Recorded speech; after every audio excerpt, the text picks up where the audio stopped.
Hello दोस्तों, आज हम एंटीगुआ और बारबुडा देश के बारे में जानेंगे।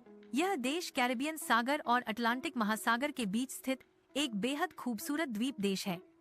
यह देश मुख्य रूप से दो बड़े द्वीपों एंटीगुआ और बारबुडा और कई छोटे द्वीपों जैसे रेडोंडा से मिलकर बना है।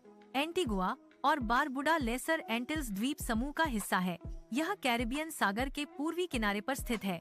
इसके उत्तर और पूर्वी किनारे पर एंटीगुआ सागर के पूर्वी किनारे पर स्थित है में अटलांटिक महासागर है।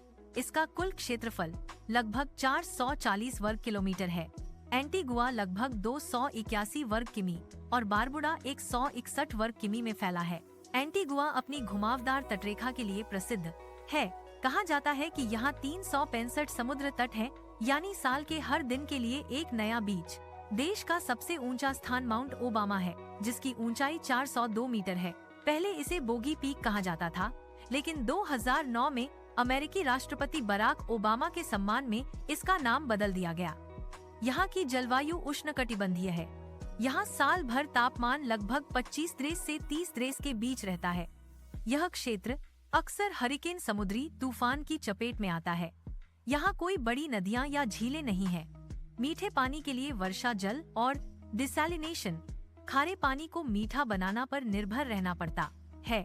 इस द्वीप का इतिहास स्वदेशी लोगों से लेकर औपनिवेशिक शासन और अंततः स्वतंत्रता तक फैला हुआ है। यहाँ के सबसे पहले निवासी सिबोनी लोग थे, जो लगभग 3100 ईसा पूर्व यहाँ रहते थे। उनके बाद अरावाक और कैरिब जनजातियाँ यहाँ बसी। 1493 में क्रिस्टोफर कोलंबस ने अपनी दूसरी यात्रा के दौरान इन द्वीपों को देखा। उन्होंने इसका नाम स्पेन के एक चर्च सांता मारिया ला एंगुआ के नाम पर एंटीगुआ रखा। 1632 में अंग्रेजों ने एंटीगुआ पर कब्जा कर लिया और इसे अपना उपनिवेश बना लिया। उन्होंने यहाँ गन्ने की खेती शुरू की। खेती के लिए अफ्रीका से बड़ी संख्या में दासों को लाया गया। 1834 में ब्रिटिश साम्राज्य में दास प्रथा के उन्मूलन के बाद यहाँ के लोगों को आजादी मिली, लेकिन आर्थिक रूप से वे संघर्ष करते रहे। एंटीगुआ और बारबुडा ने 1 नवंबर 1981 को यूनाइटेड किंगडम से पूर्ण स्वतंत्रता प्राप्त की।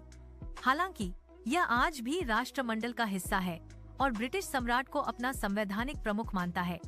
इसकी राजधानी सेंट जॉन्स है। यहाँ की आधिकारिक भाषा अंग्रेजी है। यहाँ के विव रिचर्ड्स दुनिया के महानतम क्रिकेटरों में गिने जाते हैं। अर्थव्यवस्था का 60% से अधिक हिस्सा पर्यटन पर निर्भर है। यह एक यूनेस्को विश्व धरोहर स्थल है, जो 18वीं सदी के ब्रिटिश नौसैनिक बेस का हिस्सा था। बारबुडा में फ्रिगेट बर्ड सैंक्चुअरी है, जो दुनिया के सबसे बड़े पक्षी अभयारण्यों में से एक है।